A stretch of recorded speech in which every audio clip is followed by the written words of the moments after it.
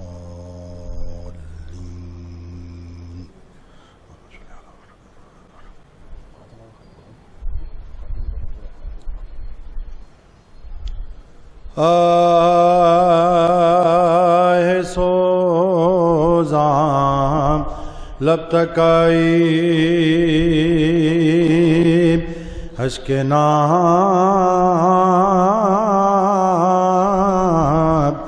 آنے کو ہے جوش میں گلا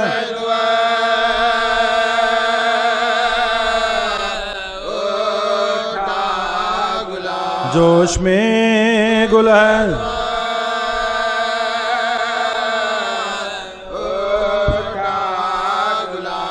سامنے آ دل کے سیاہ سے حجاب آنے کو ہے دوڑ ہے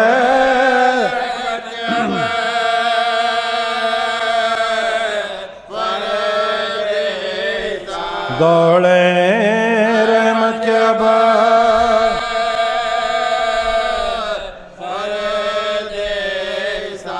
قلب نازک پر غبار آنے نہ پائے زمین تیرے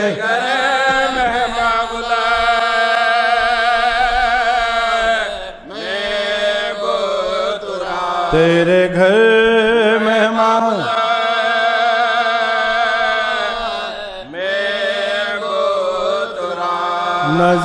نظام میں کر لوں زیارت اجل دم لے ابھی جو میرا مشکل کشا ہے وہ جناب آنے کو ہے اے فرشتوں ایک دم تھم جاؤ پھر کرنا سوال میرا مولا برتلا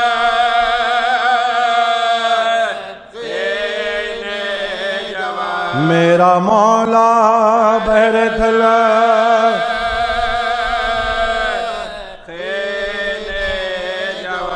ماتم شبیر میں اٹھتا ہے رو کر کون کون دیکھیے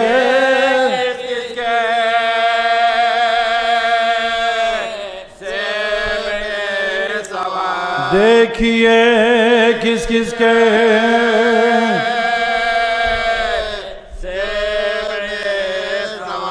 شہر کو پیری میں دکھاتا ہے فلک اکبر کا داغ ہو کے رخصت گھر سے نکلے گئے عقاب آنے کو ہے سال ہے 18واں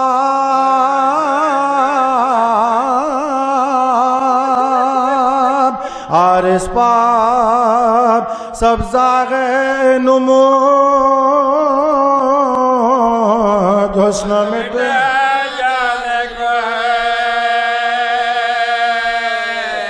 مر گئے حسن مٹ جانے کو ہے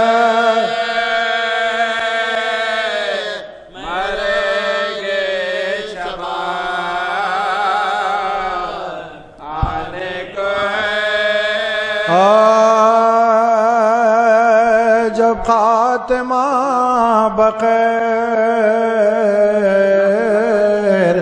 ہوا فوج شاہ کا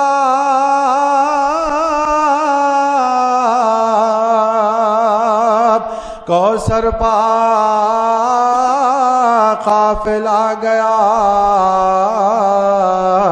پیاسی سپاہ کا گھر لٹ گیا جناب رسالت پناہ کا خاک اڑائے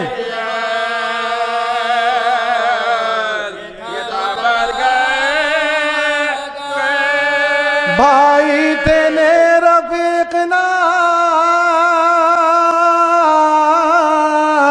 وہ نورین تھے دو بہنیں رونے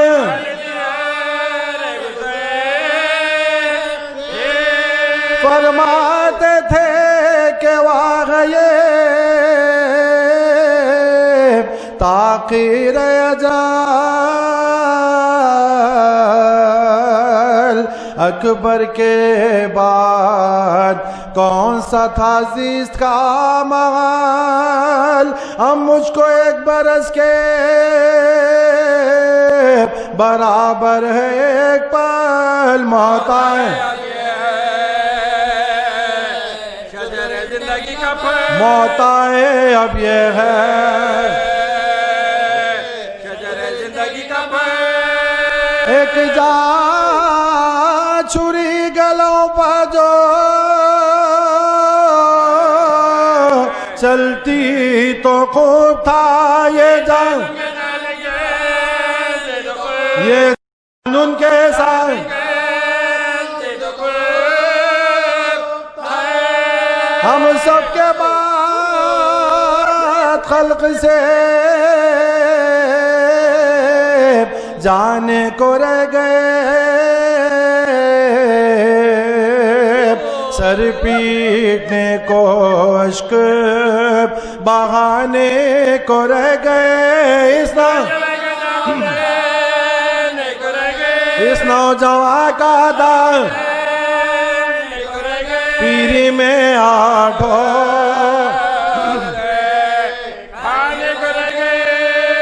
بیٹا کہاں قبر جو دم انتقال لے اتنا نہیں کوئی کہ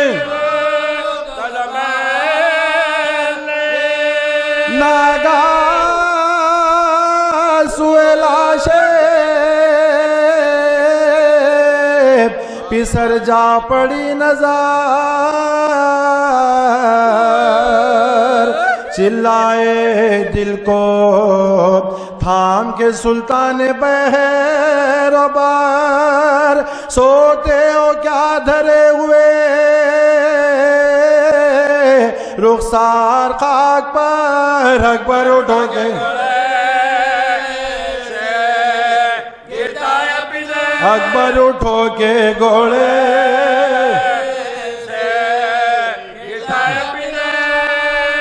بھولے پدر کو نیند میں قربان آپ کے آؤ نماز عصر پڑھو عباس نامدار ترائی سے اٹھ کے آؤ پھکتا ہے قلب جل رہے ہیں سب جگر کے گھاؤ چھڑکو میری زرا پر جو پانی کہیں سے پاؤ چلتے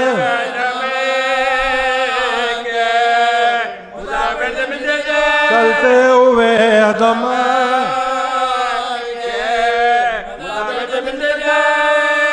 غفلت کی تم کو نیند ہے شبیر کیا کرے بے میری طرح کسی کو نہ چلایا فوج کو پسر ساد نہ بیکار لوگ لو حسین کو سو مل کے ایک بار پلٹے پرے سواروں کے لے کر رسالہ دار دو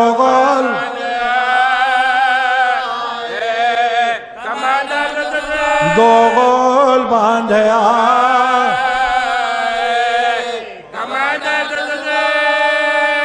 تیر افغانوں میں تیغوں میں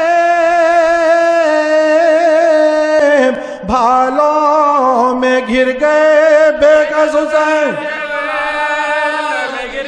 بے کس حسین برچیاں گرتے گیا آپ کون سنبھالے کوئی نہیں سینے سے کون تیر نکالے کوئی نہیں سمجھ چکے چاہنے وار بیجا پڑے ہیں گود بیجا پڑے ہیں گود بے کس آپ زور سپاہی عدو کا ہے منہ جس کا دیکھتے وہ پیار فضا نے جا کے خیمے میں بیووں کو دی خبر ہے میرے خزاد کا کٹتا ہے تن سے سر بستر سے اٹھ کے گر پڑے سجاد نوحگر خیمے سے خیمے سے نکلی بی بی ہلتا ترش حضرت زینب کے بین سے گر گر کے دور دی گئے چلاتی تھی ارے میرا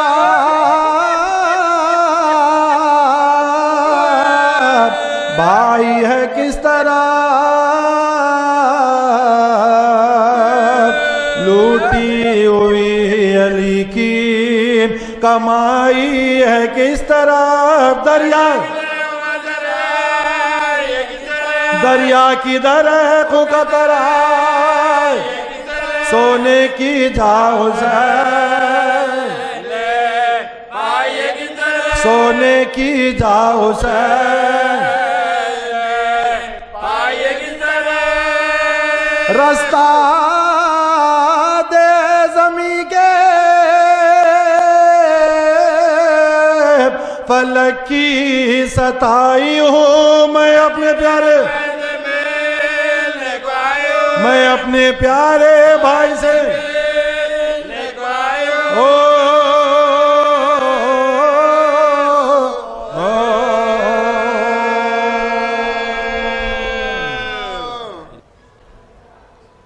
لا حول ولا قوة الا باللہ العلی العظیم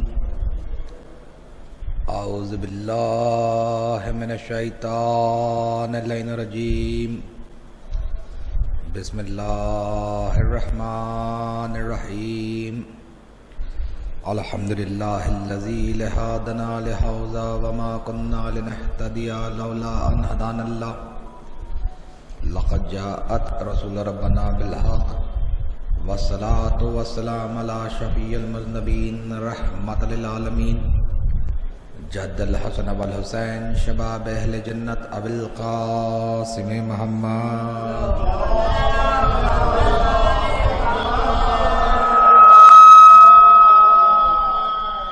واہل بیتہ طیبین الطاہرین والمعصومین والمظلومین والمنتجبین ولعنۃ اللہ علیہم اجمعین من یومنا ھذا قیام یوم الدین اللہم لعن منکر ولایت علی ابن ابی طالب اللہم لعن مشرک ولایت علی ابن ابی طالب اما بعد فقد قال سبحانہ فی محکم کتابہ وہو اصدق القائلین وقولہ الحق بسم اللہ الرحمن الرحیم والعصر ان الانسان لفی خسر پڑھ دیجیے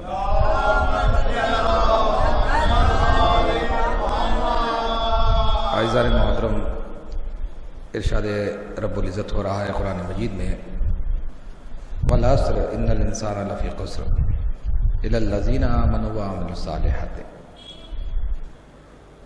مجھے قسم ہے عصر کی، اللہ قسم کھا رہا ہے عصر کی، یعنی کہ اللہ جو ہے زمانے کی قسم کھا رہا ہے، اور زمانے کی قسم کھا کے اللہ فرما رہا ہے ان الانسان لفی خسر، یقیناً انسان جو ہے وہ گھاٹے میں ہے۔ اگر بات یہاں پہ رک جاتی ہوتا یہ کہ روز اول سے لے کر روز قیامت تک کے جتنے بھی انسان ہیں وہ سب کے سب گھاٹے میں ہوتے، نقصان میں ہوتے، خسارے میں ہوتے، مگر جیسے ہی اللہ آیا تو ہماری سمجھ میں یہ بات آئی کہ ہاں کچھ لوگ ہیں، کچھ انسان ہیں جو خسارے سے بچے ہوئے ہیں، نقصان سے بچے ہوئے ہیں، کیونکہ اللہ جو ہے عربی زبان میں ایک خاص مقام رکھتا ہے، جیسے کہ کلمہ توحید ہے کہ جس میں ہم کہتے ہیں لا الہ۔ کیا مطلب ہے اس کا؟ اس کا مطلب یہ ہے کہ کوئی الہ نہیں ہے، کوئی معبود نہیں ہے۔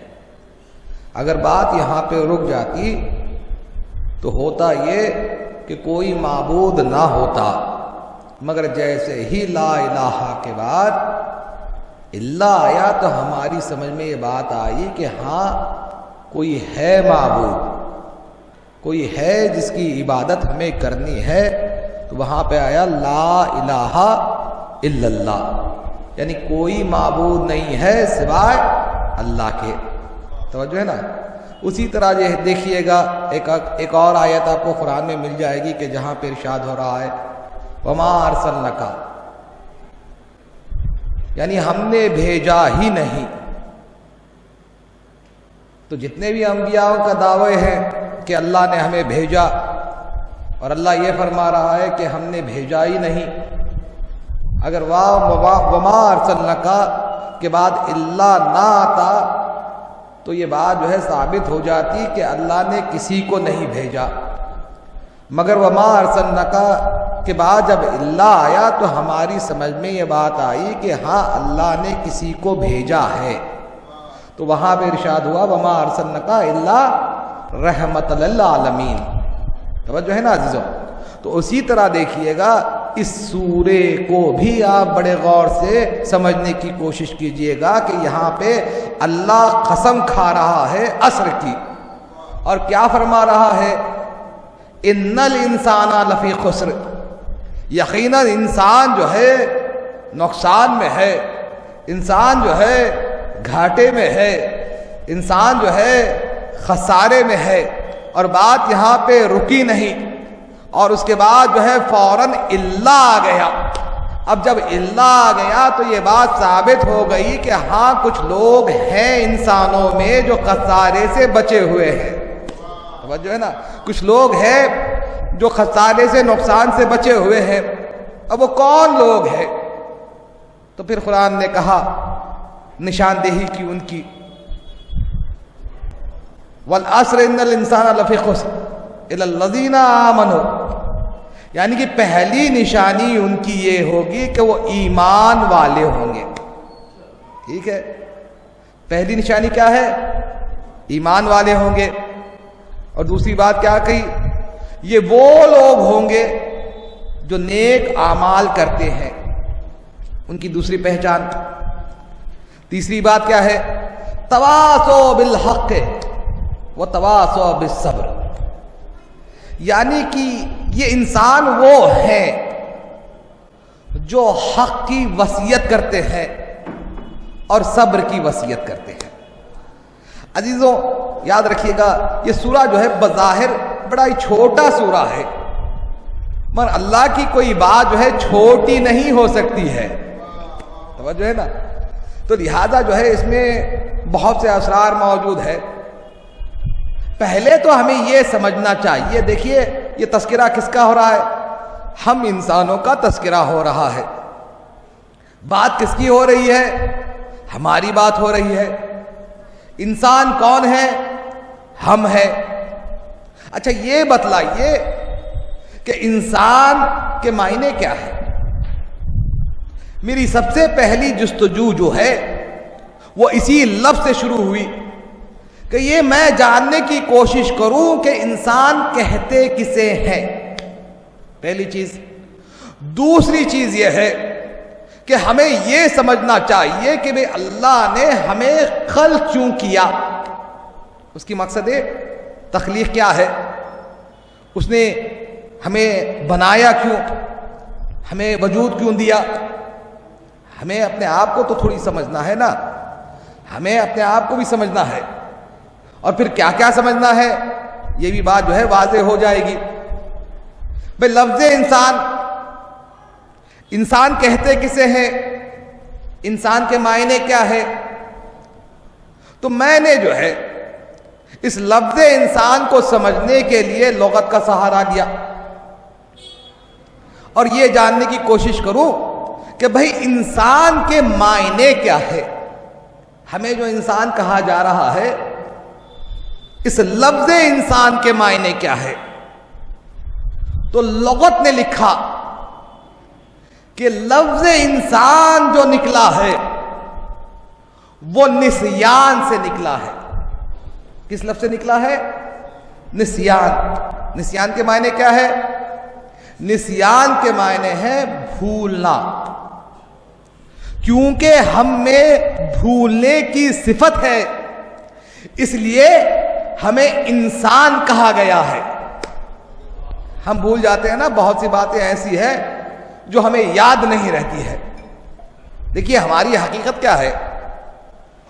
ہماری 3 منزلیں ہیں. یاد رکھیے گا ہماری کتنی منزلیں ہیں؟ 3 منزلیں ہیں. پہلی منزل وہ ہے کہ جہاں پہ ہمارے پاس جسم نہیں تھا. یہ جسم جو ہمارا ہے یہ ہمارا نہیں تھا، مگر ایک شے تھی. اور وہ شے کیا تھی؟ اللہ نے سب سے پہلے جو ہمیں بنایا وہ روح سے بنایا. تو یہ پہلی منزل تھی کہ ہمیں جو ہے روح سے بنایا گیا. ہم روح میں تھے، عالم روح میں تھے. توجہ ہے نا عزیزوں؟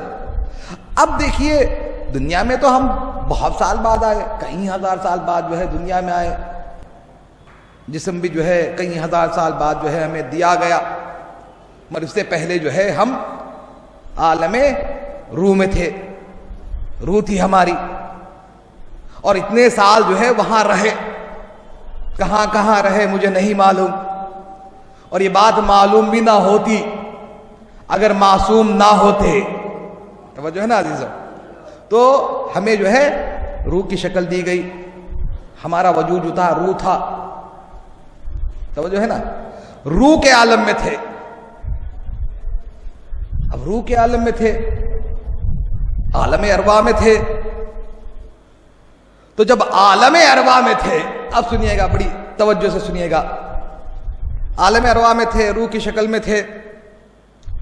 اب وہ باتیں ہمیں یاد نہیں ہے، یعنی کہ ہم وہ باتیں بھول گئے. پھر امام نے ہمیں بتلایا کہ ہم جو عالم روح میں تھے تو ہم نے کیا کیا کیا تھا؟ کیا ہوا عالم روح میں جب سارے انسان جو ہے جمع کر دیے گئے؟ اب قرآن نے کہا عالم ارواح، جسے کہتے ہیں نا عالم ارواح،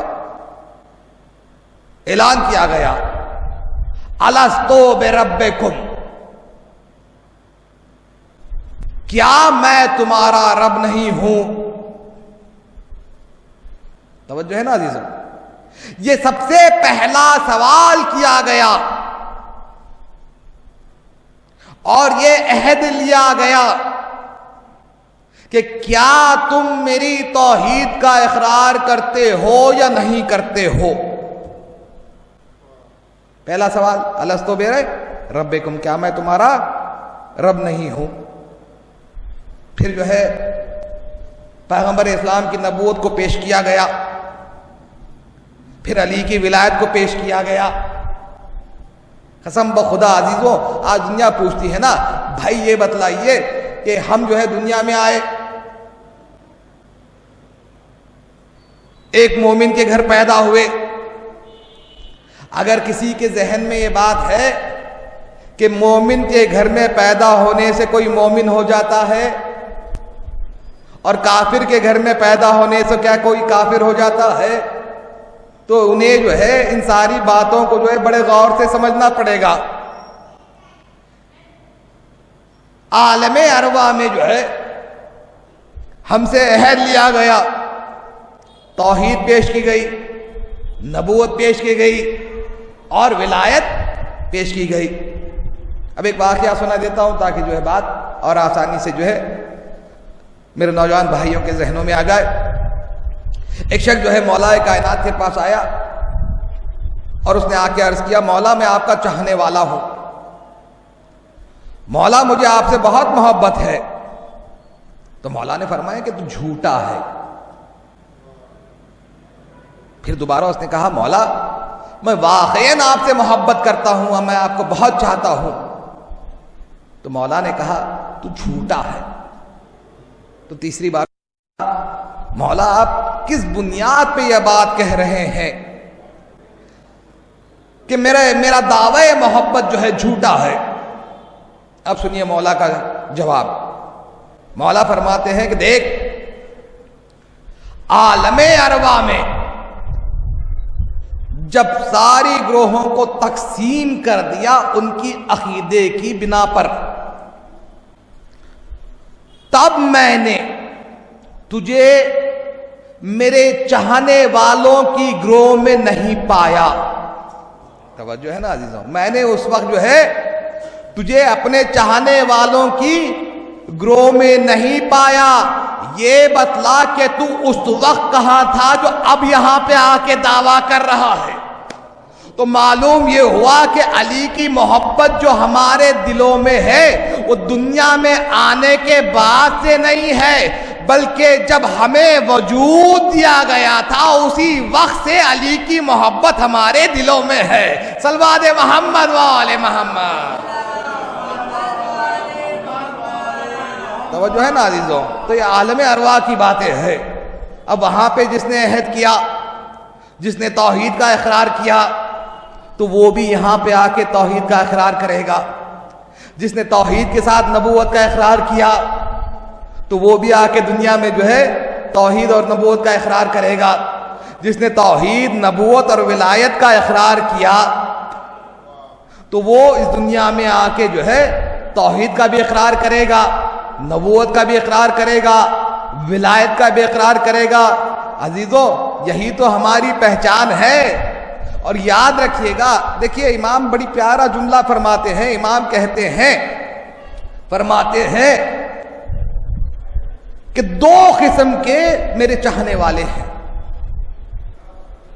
امام فرماتے ہیں، کیا فرماتے ہیں؟ دو قسم کے میرے چاہنے والے ہیں۔ ایک وہ چاہنے والا کہ جس نے روز الست ایک عہد کیا تھا میری ولایت کے سلسلے سے، تو جب دنیا میں آئے گا تو وہ بلا کسی خوف و خطر کے، یعنی کہ کسی سے نہ ڈرتے ہوئے میری ولایت کو جو ہے عام کرے گا، خوف نہیں رکھے گا کسی کا، کسی کے شر سے نہیں ڈرے گا، کھل کے جو ہے ولایت پہ گفتگو کرے گا. ایک یہ ہے. اور دوسرا میرا چاہنے والا وہ ہے کہ جس نے عالم ارواح میں میری ولایت پہ تو عہد کیا، مگر دنیا میں جو ہے لوگوں کے خوف کے سبب سے وہ خاموشی اختیار کرے گا. اب سنیے گا اس کا مرتبہ کیا ہے. جو الست روز الست جس نے عہد کیا ولایت علی پر، اور دنیا میں آ کے بغیر کسی خوف و خطر کے جو ہے ولایت علی کے باب میں بولتا ہے، تو اس کے باب میں امام فرماتے ہیں کہ یہ وہی مومن ہے کہ جس کے اختیار میں شفاعت رکھ دی گئی ہے. توجہ نا، یہ وہی مومن ہے کہ جو شفاعت کرے گا. اور وہ شخص جو عالم الست میں یعنی کہ روز الست جس نے عہد کیا اور دنیا میں تخیہ اختیار کیا، یہ وہ شخص ہے کہ جو شفاعت نہیں کر سکتا مگر اس کی شفاعت کی جائے گی. تو اب بات سامنے آ گئی کہ شفاعت کا اختیار صرف اسی کو دیا گیا ہے جو کھل کے علی علی کہتا ہے. بآواز بلند صلوات پڑھ دیجیے.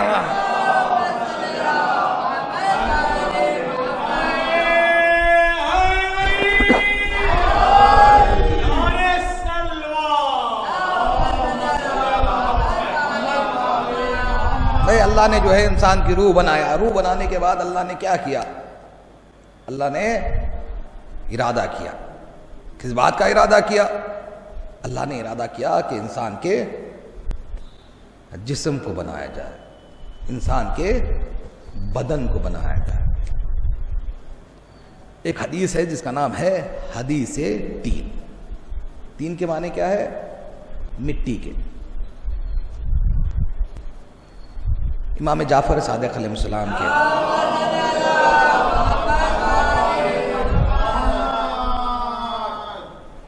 امام فرماتے ہیں کہ ایک شخص آیا مولا کائنات کے پاس اور اس نے آ کے عرض کیا،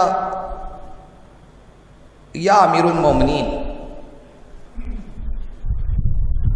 کیا آپ نے آدم سے پہلے کسی انسان سے گفتگو کی تھی؟ آدم سے پہلے کی بات ہو رہی ہے. تو امام نے فرمایا کہ ہاں میں نے گفتگو کی. کہا کس سے گفتگو کی؟ میں نے مٹی سے گفتگو کی. تو جو ہے نا، میں نے مٹی سے گفتگو کی. میں نے اس سے پوچھا یہ بتلا کہ تو کون ہے اور میں کون ہوں. تو مٹی نے کہا انا تراب و انت ابو تراب، میں تراب ہوں اور آپ جو ہے ابو تراب ہے. پھر میں نے سوال کیا یہ بتلا کہ کیا میں تجھ سے ہوں؟ تو مٹی نے جواب دیا یہ کیسے ممکن ہو سکتا ہے کہ بیٹے کے سبب سے باپ ہو، باپ کے سبب سے بیٹا ہوتا ہے. توجہ ہے نا عزیزوں. پھر امام فرماتے ہیں کہ جب انسان کا جسم اللہ نے بنانا چاہا تو ایک مٹی کا انتخاب کیا اور فرشتوں سے کہا کہ اس مٹی پر جنت کا شیریں پانی بہایا جائے، میٹھا پانی جنت کا.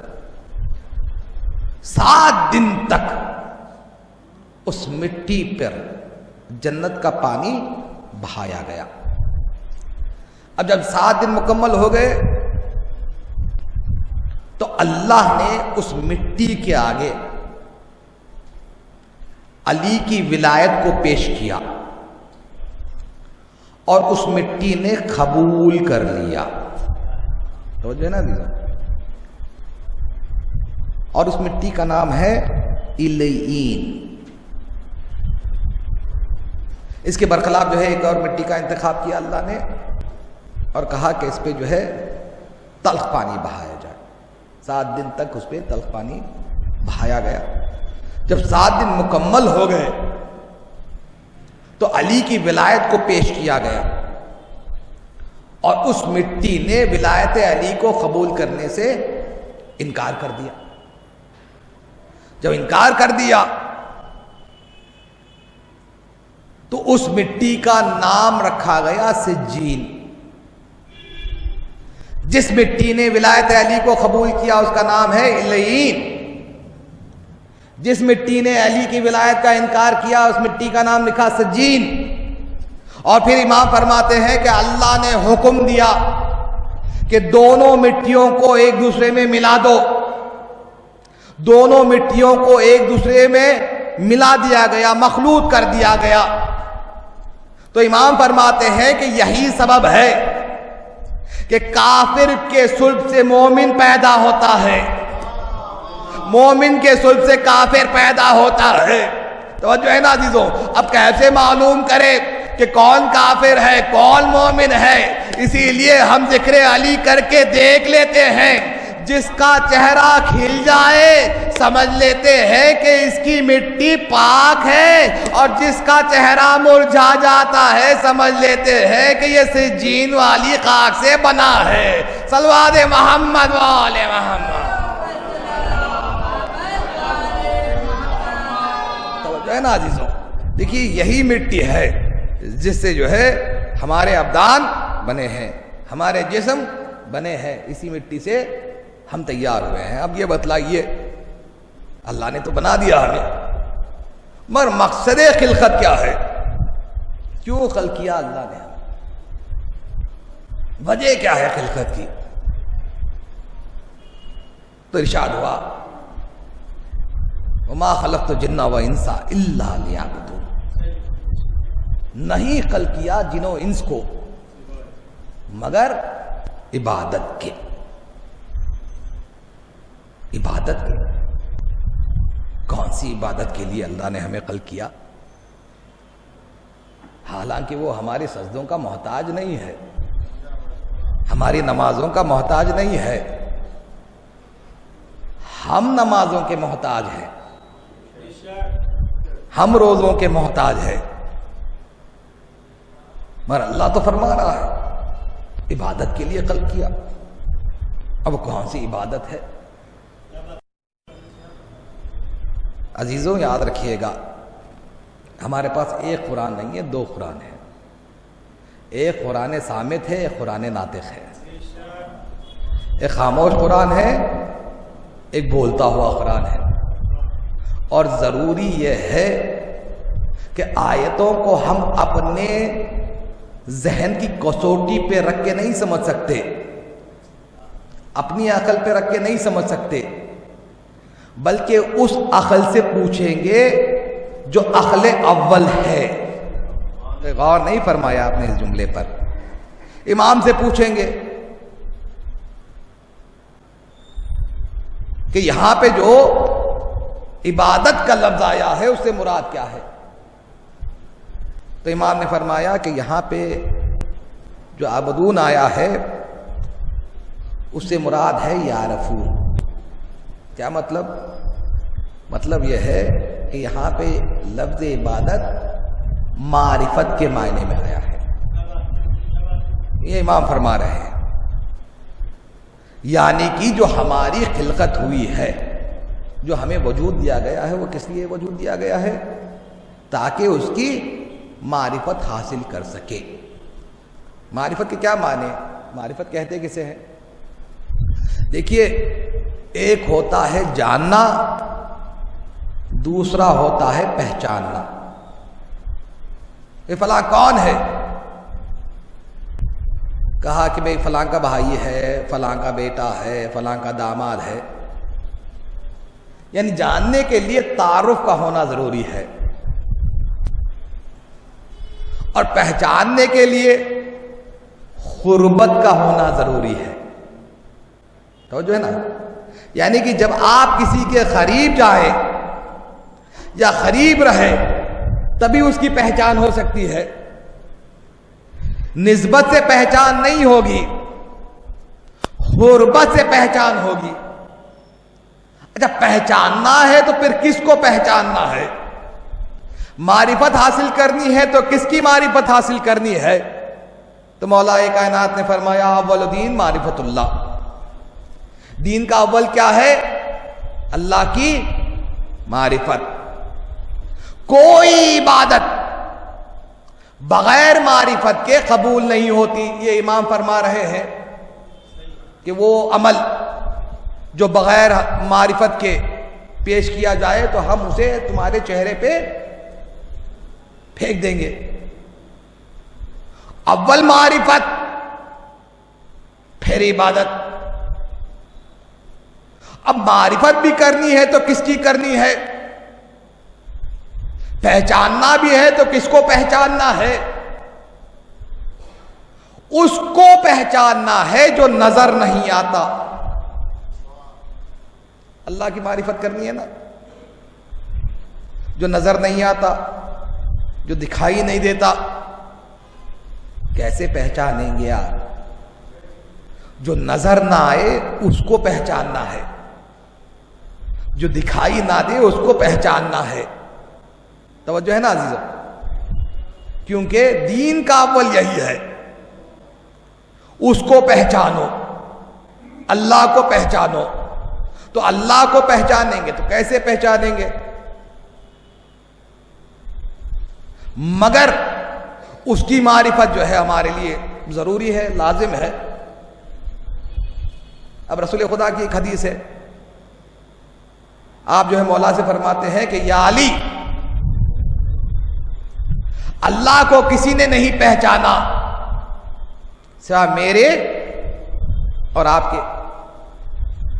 اے علی، مجھے کوئی پہچان نہیں سکتا سوائے آپ کے اور اللہ کے.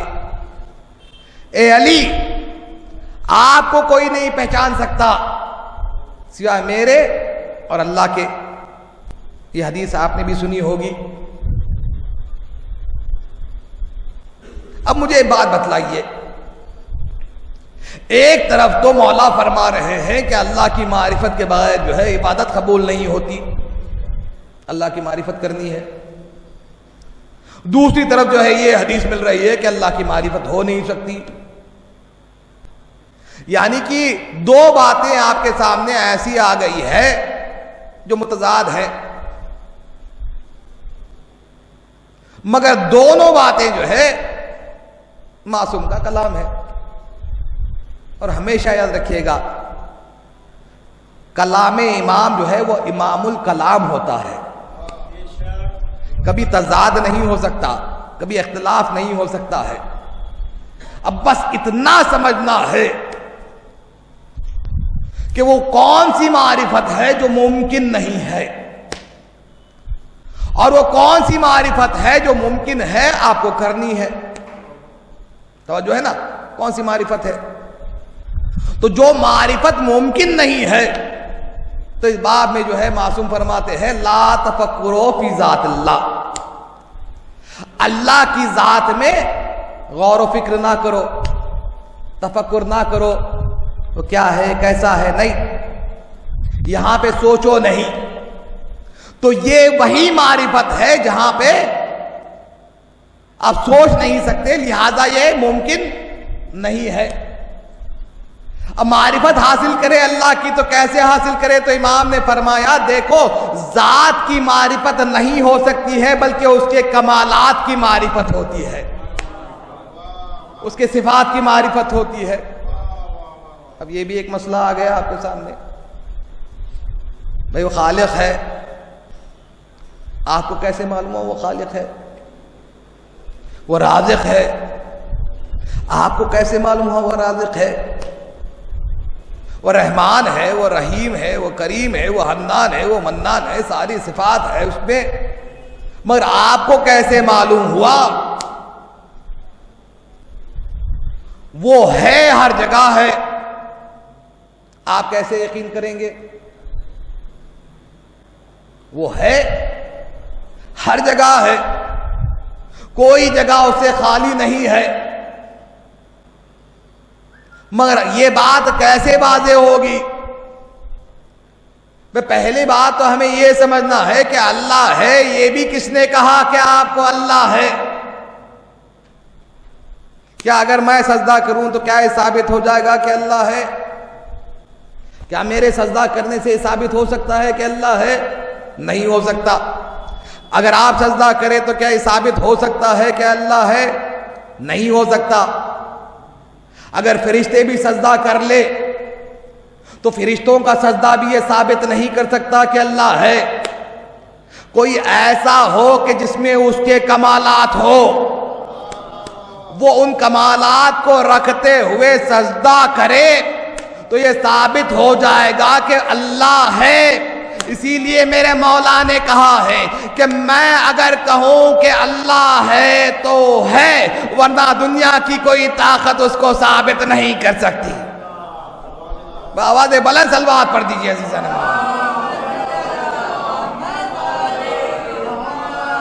جو ہے نا عزیزان، یہ مولا کا سجدہ ہے جو ثابت کر رہا ہے نا.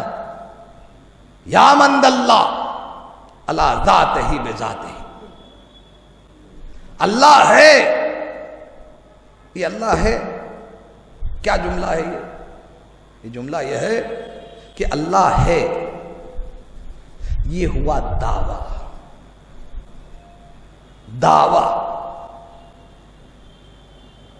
اور ہر دعوے کے لیے دلیل کا ہونا ضروری ہے. اگر میں یہ کہوں کہ بھئی یہ فلاں زمین میری ہے، یہ تو میں دعویٰ کر رہا ہوں. آپ کہیں گے کہ بھئی دعویٰ تو کر رہے ہو مگر دلیل بھی تو پیش کرو تاکہ یہ ثابت ہو جائے کہ یہ زمین آپ کی ہے. اگر آپ نے دلیل نہیں پیش کی تو گویا آپ کا دعویٰ جو ہے جھوٹا ہو جائے گا. توجہ ہے نا. تو اللہ ہے دعویٰ، تو دعوے کے لیے دلیل کا ہونا ضروری ہے. اسی لیے میرے مولا نے فرمایا انا دل اللہ، میں ہی اللہ کے دلیل ہوں.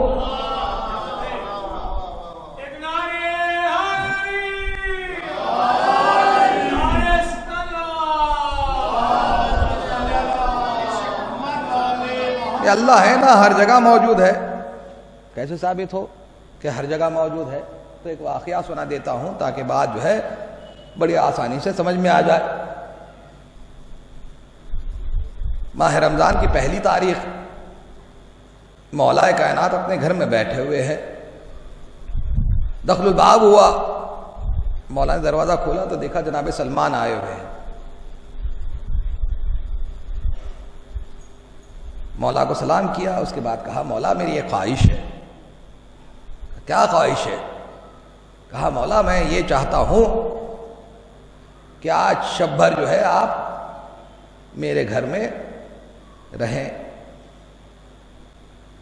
تو مولا نے کہا کہ ٹھیک ہے ہم پہنچ جائیں گے. اب تھوڑی دیر نہ گزری تھی کہ پھر دخل الباب ہوا، دروازہ کھلا تو دیکھا ابو ذر آئے ہوئے. مولا نے پوچھا کیا مسئلہ؟ کہا مولا میری خواہش ہے کہ آپ شب بھر جو ہے آپ میرے گھر میں رہیں. مولا نے کہا کہ ٹھیک ہے.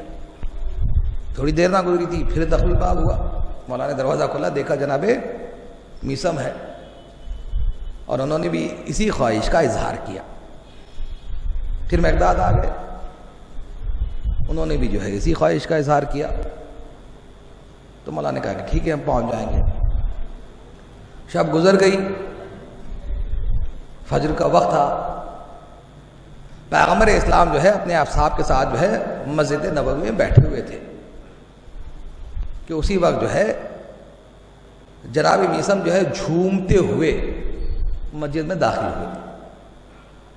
پیغمبر اسلام نے ان کی اس مسرت کو دیکھ کے سوال کیا، اے میثم کیا ماجرا ہے، بڑے خوش نظر آ رہے ہو. تو میثم نے کہا یا رسول اللہ کیوں خوش نہ ہوں؟ اس لیے کہ شبر علی میرے گھر میں رہے۔ مقداد وہاں بیٹھے تھے، کھڑے ہو گئے اور کہا یا رسول اللہ میں یہ تو نہیں کہوں گا کہ میثم جھوٹ کہہ رہے ہیں،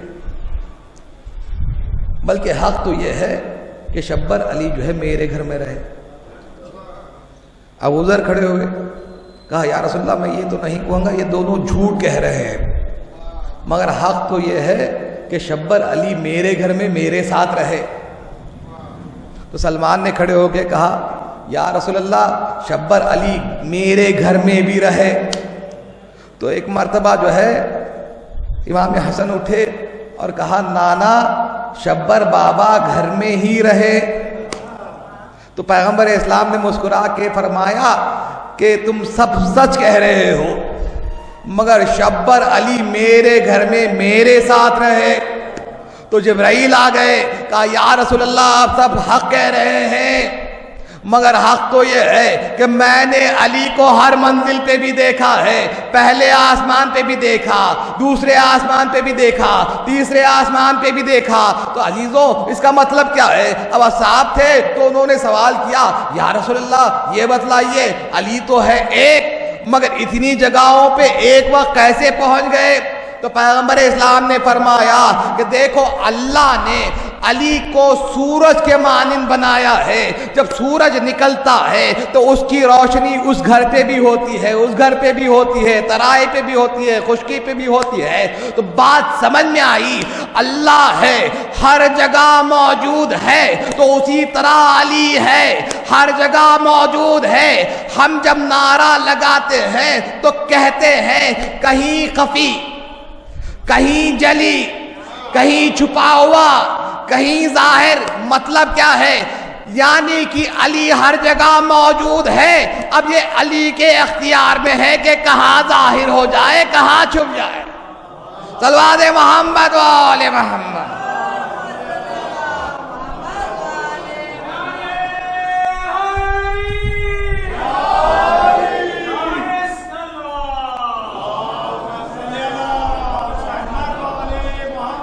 جو ہے نا عزیزوں، اب جو ہے معرفت جو ہوگی وہ معرفت جو ہے کس کے ذریعے سے ہوگی؟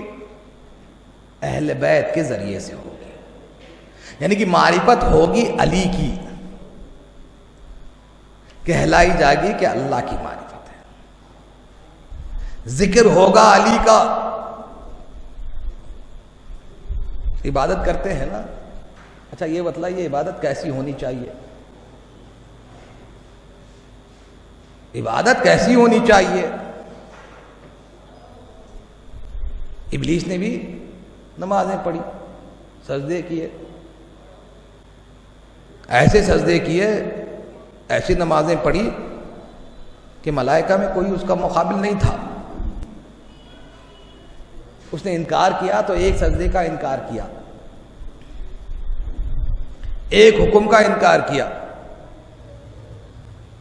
اور اس نے جو ہے بارگاہ رب العزت میں کہا یا اللہ تو مجھے اس سجدے آدم سے بری کر دے، تو میں تیری ایسی عبادت کروں گا، ایسی عبادت کروں گا کہ روح زمین پر کوئی ایسی مخلوق نہ ہوگی جو ایسی عبادت کرے گی۔ تو اللہ نے فرمایا اے ابلیس میں ویسی عبادت نہیں چاہتا ہوں جیسے تو کرنا چاہتا ہے، بلکہ میں ویسی عبادت چاہتا ہوں جیسے میں کروانا چاہتا ہوں۔ تو عبادت کیسی ہونی چاہیے؟ عبادت ویسی ہی کرنا چاہیے جیسے کہ پیغمبر اسلام نے کر کے بتلایا ہو، جیسے اہل بیت نے کر کے بتلایا ہو ویسی عبادت ہونی چاہیے۔ ان کی عبادت کو دیکھ کے ہمیں عبادت کرنا ہے۔ کہ نماز کیا ہے؟ عبادت ہے۔ نماز کے اصول ہے کہ نہیں؟ نماز کے اصول ہے نا، فجر کی 2 رکعت، ظہر کی 4 رکعت، عصر کی 4 رکعت، مغرب کی 3 رکعت، عشاء کی 4 رکعت۔ اصول بیان کر دیا گیا، کون سا سورہ آپ کو پڑھنا ہے، رکوع میں جا کے آپ کو کیا کہنا ہے، سجدے میں کیا کہنا ہے؟ پہلی رکعت کے باب میں بتلایا گیا، دوسری رکعت کے باب میں بتلایا گیا۔ اگر میں یہ چاہوں کہ فجر کی 2 رکعت نماز ہے، اگر میں ارادہ کر لوں کہ نہیں میں 2 رکعت نہیں 3 رکعت پڑھوں گا، کیا میں پڑھ سکتا ہوں؟ نہیں پڑھ سکتا۔ علم کے سورے کی جگہ جو ہے میں دوسرا سورہ پڑھ لوں، یہ قرآن کا ہی سورہ ہے، کیا میں پڑھ سکتا ہوں؟ کہا نہیں پڑھ سکتے۔ کیوں؟ کیونکہ حکم یہی ہے، یعنی کہ عبادت بھی آپ کو کرنی ہے تو ویسے ہی کرنی ہے جیسے آپ کو بتا دی گئی ہو۔ آپ اپنے دل سے یا اپنے من سے جو ہے آپ عبادت نہیں کر سکتے ہیں، اصول کے مطابق ہی عبادت ہو تو وہ عبادت کہلائی جائے گی۔ نماز کا اصول بھی بتلا دیا گیا، روزے کے اصول بھی بتلا دیے گئے، حج کے اصول بھی بتلا دیے گئے، خمس کے اصول بھی بتلا دیے گئے، جہاد کے اصول بھی بتلا دیے گئے، ہر عبادت کے اصول بتلا دیے گئے۔ تو عبادت جو ہے ویسی ہی کرنی چاہیے جیسے کہ حکم ہے۔ توجہ ہے نا؟ اب یہ مجلس بھی جو ہے عبادت ہے، اگر عبادت ہے تو ضروری یہ ہے کہ اس کا ایک اصول ہونا چاہیے کہ مجلس کیسی ہونی چاہیے۔ تو پیغمبر اسلام نے کیا اس کے باب میں نہیں بیان کیا؟ پیغمبر اسلام نے تو بیان کر دیا۔ کیا بیان کیا؟ یہی فرمایا زینوا مجالسکم بذکر علی ابن ابی طالب، اپنی مجلسوں کو زینت دو علی کے ذکر سے۔ تو آپ یہ دیکھیے گا کہ جس مجلس میں علی کا ذکر ہوتا ہے وہ مجلس عبادت کہلائی جائے گی، جس مجلس میں علی کا ذکر نہ ہو تو سمجھ لینا وہ عبادت نہیں بلکہ دین کے خلاف بغاوت کہلائی جائے۔ صلوات محمد و آل محمد۔ وہ عبادت ہے، اور عبادت جو ہے ویسے ہی کرنی چاہیے جیسے کہ عبادت کا اصول ہوتا ہے۔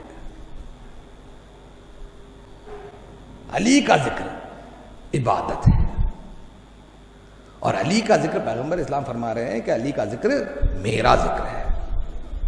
میرا ذکر جو ہے اللہ کا ذکر ہے، اور اللہ کا ذکر جو ہے عبادت ہے، کیونکہ ذکر علی کا جو ہم کرتے ہیں وہ صرف اور صرف جو ہے علی کے کمال کا ذکر کرتے ہیں۔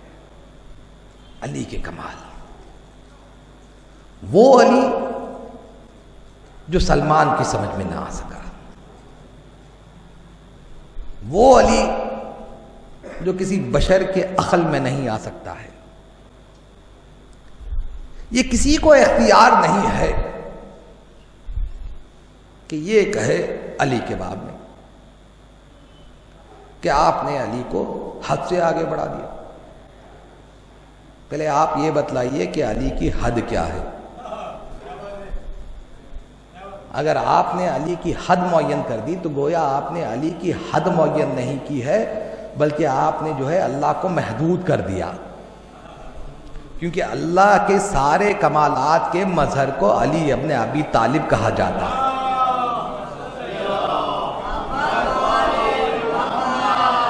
تو عزیزو یاد رکھیے گا، یہ عبادت جو ہم کر رہے ہیں، ہر عبادت کے لیے ایمان کا ہونا ضروری ہے۔ اگر ایمان ہے تو عبادت ہے، اور بغیر ایمان کے جو ہے کوئی بھی عبادت نہیں ہو سکتی ہے۔ اسلام ایمان نہیں ہے، اسلام دین ہے، ایک ظاہری دین ہے، اور ایمان وہ ہے جو آپ کے باطن میں ہے۔ اور ایمان کیا ہے؟ تو پیغمبر اسلام نے فرمایا حب علی ایمان، علی کی محبت ہی ایمان ہے۔ ہر عبادت کے لیے ایمان کا ہونا ضروری ہے۔ جیسے کہ آپ نماز پڑھتے ہیں، حکم یہ ہے کہ جب بھی نماز پڑھو تو اس سے پہلے اقامت پڑھ لیا کرو۔ اب اقامت میں ہم کہتے کیا ہے؟ اللہ کی توحید کی گواہی دیتے ہیں، پیغمبر اسلام کی نبوت کی گواہی دیتے ہیں، ہے نا، علی کی ولایت کی گواہی دیتے ہیں. اور ایک اقامت میں دیکھیے اعظام اور اقامت میں جو ہے ایک لفظ، ایک جملہ جو ہے ہم اپنی زبان پہ جاری کرتے ہیں، حی علی خیر العمل. دیکھیے یہ حی علی خیر العمل جو ہے یہ نماز کے لیے نہیں آیا، یہ ولایت علی کے لیے آیا. یعنی کہ نماز عمل ہے، روزہ عمل ہے، حج عمل ہے، مگر ولایت علی عمل نہیں ہے بلکہ خیر العمل ہے. توجہ ہے نا. اب جیسے حی علی خیر العمل آتا ہے تو فوراً ہم جو ہے کہتے ہیں قد قامت الصلاۃ. قد قامت الصلاۃ مطلب کیا ہے اس کا؟ بظاہر ترجمہ دیکھیں گے تو یہی نظر آئے گا کہ ہم یہ کہہ رہے ہیں کہ ہم نے نماز کو قائم کر دیا. پر معصوم سے جب پوچھا گیا کہ یہاں پہ قد قامت الصلاۃ سے مراد کیا ہے تو امام نے فرمایا کہ تم یہ عہد کرتے ہو کہ ہم علی کی ولایت پر قائم ہے. توجہ ہے نا عزیزوں. یعنی کہ پہلے اقرار ولایت علی ہونا چاہیے پھر نماز کا آغاز ہوتا ہے.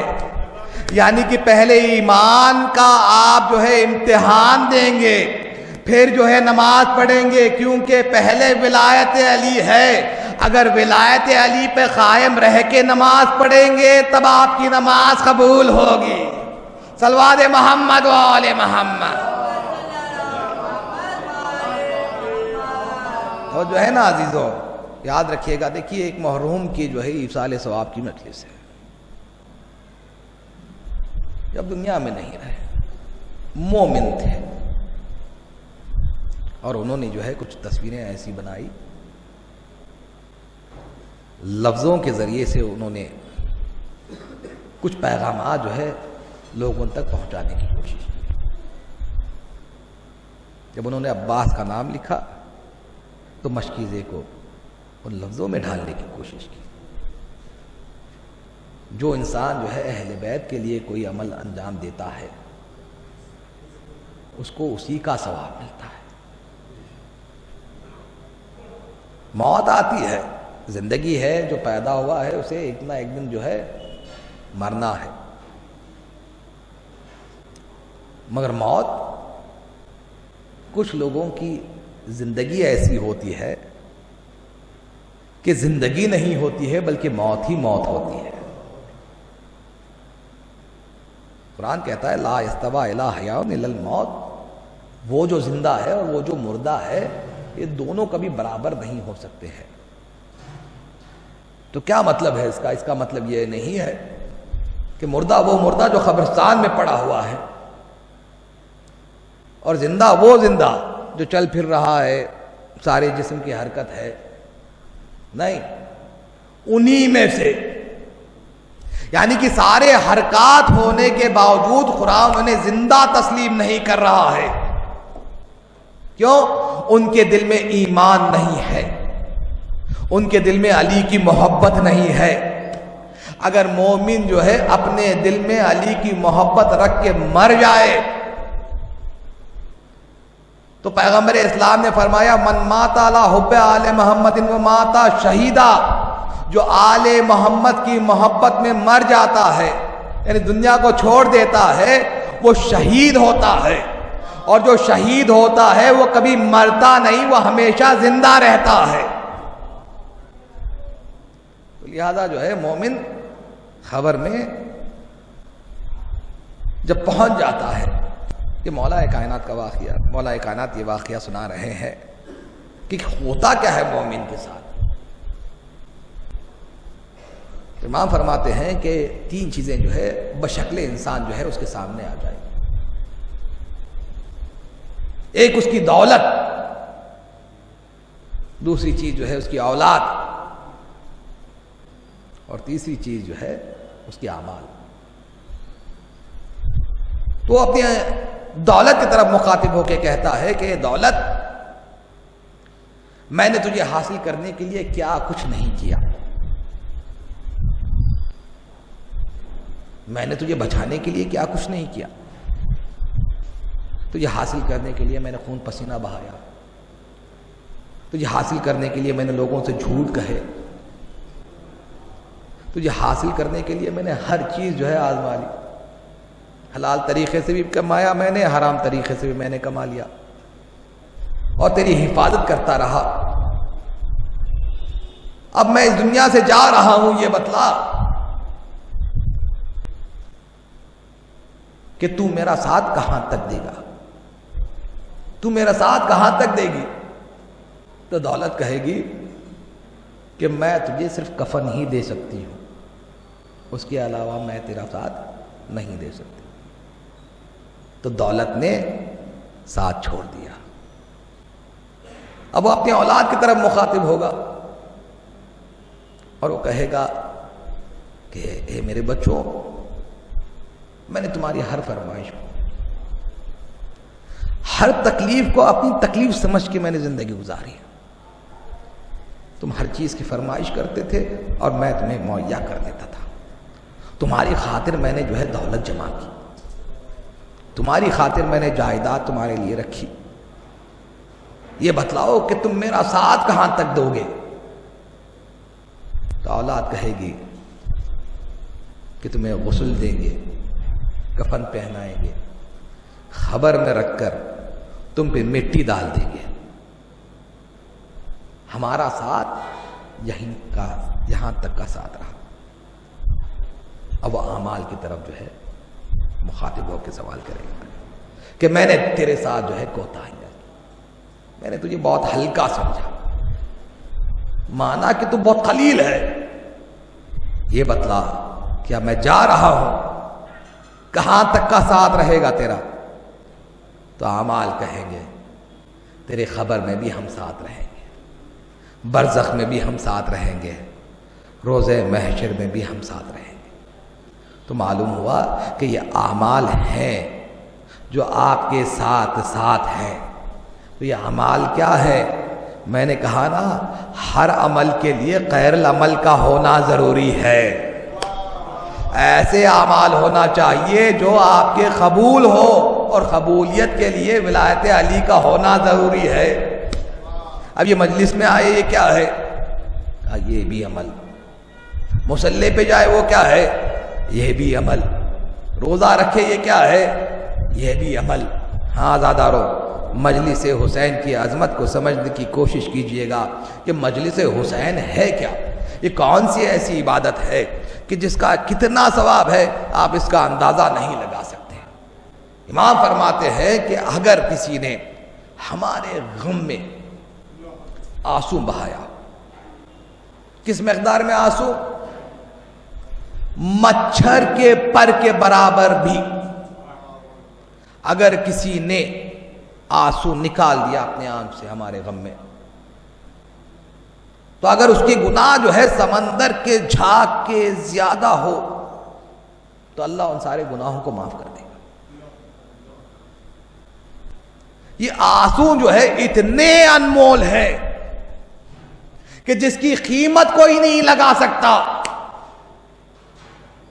عزیزو، یہ آنسو ہے کیا؟ اس کی عظمت کیا ہے؟ ایک واقعہ سناتا ہوں، کتاب کا نام ہے سردار کربلا، بڑا ہی پیارا واقعہ ہے۔ جناب ابراہیم جو ہے جناب اسماعیل کو لے گئے ذبح کرنے کے لیے، قربان کرنے کے لیے۔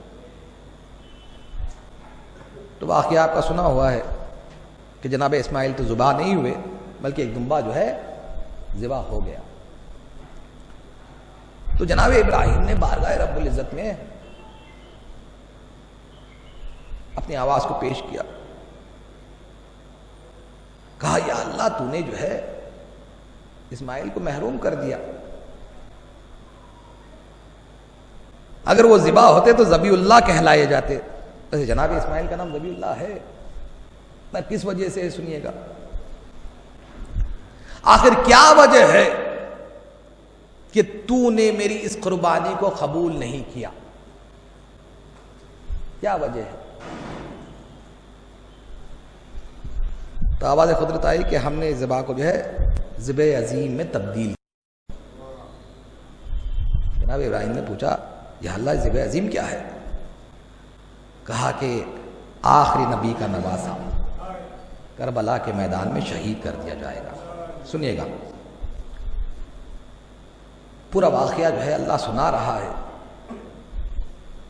اور ابراہیم سن کے گریہ کر رہے ہیں، آنسو بہا رہے ہیں، آنسو بہاتے رہے، زار و خطا روکتے رہے. واقعہ اللہ نے ختم بھی کر دیا تو جناب ابراہیم کے آنکھوں سے آنسو جاری و ساری تھے.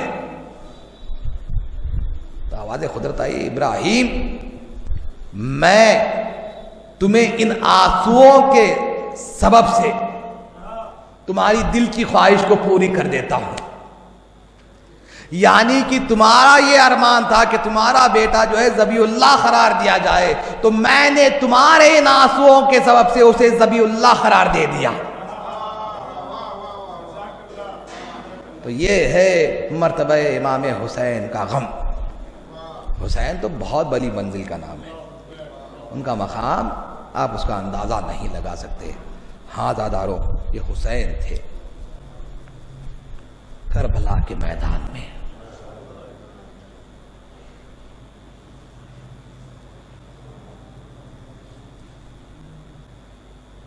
کبھی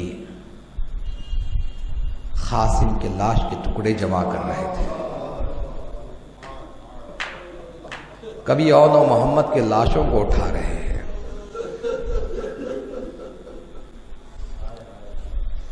حسین تو یہی کہتے ہیں نا کہ میں وہ شہید ہوں جسے رلا رلا کے قتل کیا گیا.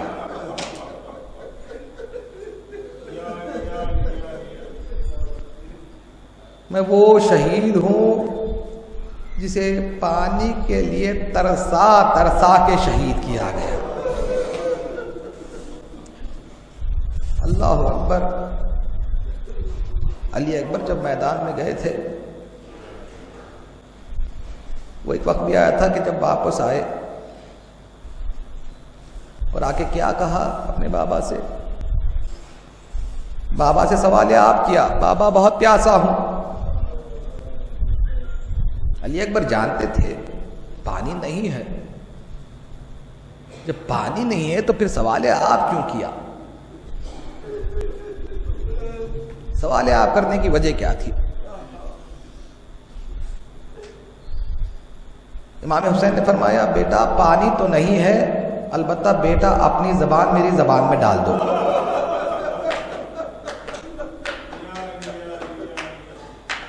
بس میں یہی جاننا چاہتا ہوں، میں یہی سمجھتا ہوں.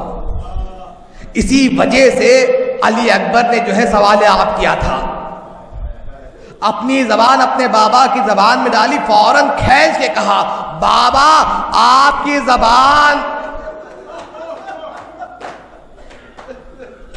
بابا آپ کی زبان میں چھالے پڑے ہوئے ہیں، بابا بابا آپ کی زبان میری زبان سے زیادہ خشک ہے.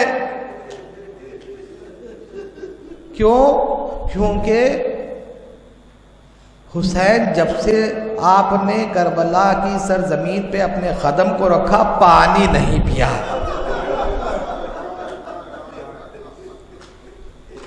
اللہ اکبر. جوان کا لاشا بھی حسین نے اٹھایا، ننھی سی خبر بھی حسین نے بنائی. سب سے بڑی مشکل حسین پہ کب پڑی؟ ایک واقعہ ملتا ہے کہ ایک عالم دین جو ہے ایک کتاب تحریر کر رہے تھے اور ایک نقطے کو بیان کرنا چاہ رہے تھے. وہ نقطہ کیا تھا؟ وہ یہ جاننا چاہتے تھے کہ سب سے بڑی مصیبت حسین پہ کب پڑی عاشورے کے دن. تو انہوں نے سوچا کہ شاید اس وقت پڑی جو عباس جو ہے دنیا کو چھوڑ کے چلے گئے. پھر کہا کہ نہیں، شاید علی اکبر کی جدائی. کہا نہیں، شاید علی اصغر کو جو تیر لگا. سوچتے سوچتے جو ہے وہ سو گئے. خواب میں ایک بیوی کو دیکھا اور بیوی نے آ کے عرض کیا بے شک تو جاننا چاہتا ہے نا سب سے بڑی مصیبت میرے حسین پہ کب پڑی؟ تو سن، اس وقت پڑی جب حسین جو ہے بیویوں سے رخصت ہو کے نکلنا چاہ رہے تھے۔ امیر بن مسلم کہتا ہے کہ میں نے دیکھا حسین کا خیمے کا پردہ اٹھا تھا، حسین باہر آتے تھے پھر داخل ہو جاتے تھے، اور بار بار یہی ہو رہا تھا۔ تو میری سمجھ میں یہ بات نہ آئی، جب میں وہاں قریب پہنچا تو میں نے کیا دیکھا، ننھے ننھے بچے ہیں دامن حسین کو تھامے ہوئے کہہ رہے تھے مولا کس کے سہارے چھوڑے جا رہے ہو، آقا کس کے سہارے چھوڑے جا رہے ہو۔ اجرکم اللہ، ہاں آزادار ہوں۔ وہ وقت بھی آیا کہ جب حسین میدان میں تشریف لائے اور پھر جو ہے آپ نے رجس پڑھا، رجس پڑھنے کے بعد جو ہے آپ نے جنگ شروع کی، کبھی میمنے پہ حملہ کیا، کبھی میسرے پہ حملہ کیا، کبھی قلب لشکر پہ حملہ کیا۔ ایسی بہترین طریقے سے حسین جنگ کر رہے تھے کہ لشکر یزید کو کہنا پڑا اے حسین تلوار کو روک دو، تمہیں عباس کا واسطہ، اے حسین تلوار کو روک دو، تمہیں اکبر کا واسطہ۔ تو ایک مرتبہ حسین نے کہا اے ظالموں تمہیں نے تو میرے عباس کو قتل کیا، اے ظالموں تمہیں نے تو میرے عباس کو قتل کیا، اکبر کو قتل کیا۔ ہاں آزادارو، وہ وقت بھی آیا کہ جب حسین نے اپنی تلوار کو نیام میں رکھا، چاروں طرف سے فوج نے حسین کو گھیر لیا۔ ارے کوئی تلوار سے وار کر رہا تھا، کوئی نیزے سے وار کر رہا تھا، کوئی تیر چلا رہا تھا، جس کے پاس کوئی ہتھیار نہیں تھے ارے زمین سے پتھر اٹھاتا تھا، حسین پہ برساتا تھا۔ اللہ اکبر، ایک تیر آیا ارے سینے پہ لگا، ایک اور تیر آیا حسین کے گلے پہ لگا، ایک اور حرملہ کا تیر آیا ارے پیشانی حسین پہ لگا، حسین گھوڑے پہ تیار آنے لگے۔ اجرکم اللہ، ہاں آزادارو، راوی بیان کرتا ہے کہ حسین جب گھوڑے پہ تیار آ رہے تھے تو کبھی دائیں جانب دیکھا، بائیں جانب دیکھا اور کہا اماں آپ کا حسین روئے آدھا میں گر چکا ہے۔ نشیب سے آواز آئی اے میرے لال حسین، ارے تیری ماں تیرا انتظار کر رہی ہے۔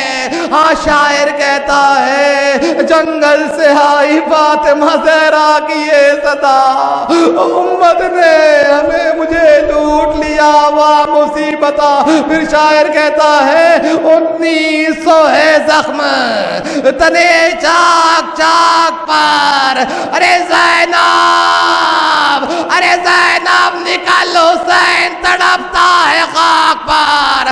ارے زینب نکلی، زینب نے کیا دیکھا کہ شمر ملعون اپنے ہاتھ میں خنجر لیے ہوئے آگے بڑھ رہا ہے، مگر وہ اپنے خنجر کی دھار بار بار دیکھتا ہے، پھر زمین سے ایک پتھر کو اٹھاتا ہے اور اس خنجر کو اس پتھر سے ٹکرا رہا تھا۔ تو کسی نے پوچھا تو یہ کیا کر رہا ہے؟ تو اس نے کہا خنجر کی دھار تیز ہے، میں اسے کند کر رہا ہوں تاکہ جب میں حسین کو ذبح کروں تو حسین کو زیادہ تکلیف محسوس ہو۔ اب میں نہیں بیان کر سکتا کس طرح ظالم نے حسین کو ذبح کیا، مگر اتنا معلوم ہے کہ زمین میں زلزلہ ہوا، زینب خیمے میں داخل ہوئی، سید سجاد کو جگایا، بیٹا اٹھو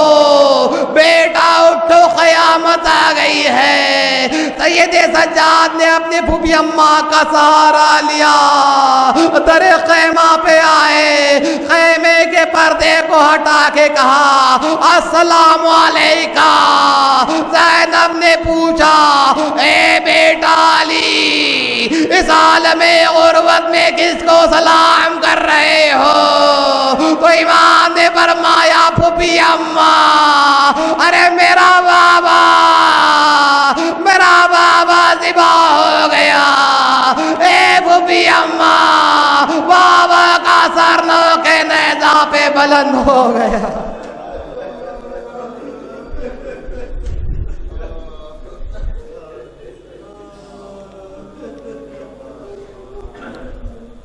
انا للہ و انا الیہ راجعون. ربنا تقبل منا انک انت السمیع العلیم. مومن سے گزارش کی جاتی ہے کہ ایک مرتبہ سورہ حمد اور 3 مرتبہ سورہ اخلاص کی تلاوت فرما کر سید افتخار حسین رضوی چاند بھائی ابن سید زوار حسین رضوی کے روح کو ایصال فرما دیجیے.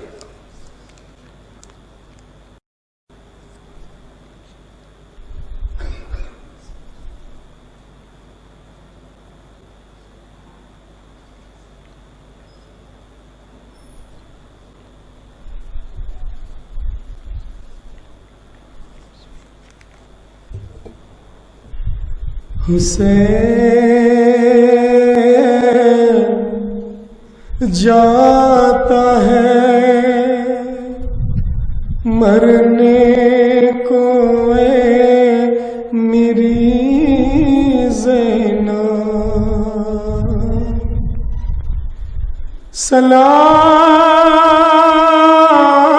سلام تم پر ارے بابا کی لاڈلی زینب نے کہا کون ہے پردیس میں میرا، کس حال پہ تم چھوڑ کے جاتے مجھے تنہا. زینب کو ہر ایک موڑ پہ کر پائے گی دنیا، یاد آؤ گے بھیا. اس ماہ سے منسوب تھی بھیا میری خوشیاں، تھی سب سے بڑی عید میری تیسری شعبان کے جب چاند کو دیکھے گی یہ بہنا، ارے بعد آپ کے ہوگا میری غربت کا یہ عالم، اس وقت غریبی بھی کرے گی میرا ماتم. بعد آپ کے ہوگا میری غربت کا یہ عالم، اس وقت غریبی بھی کرے گی میرا ماتم. ارے سادات کو جب راہ میں، سادات کو جب راہ میں دگا کوئی صدقہ، یاد آؤ گے بھیا. اتنا تھا خیال آپ کو پردے کا برادر، لے جاتے تھے تم رات کو اماں کی لحد پر. اب دیکھے گی زینب کے کھلے سر کوئی دنیا،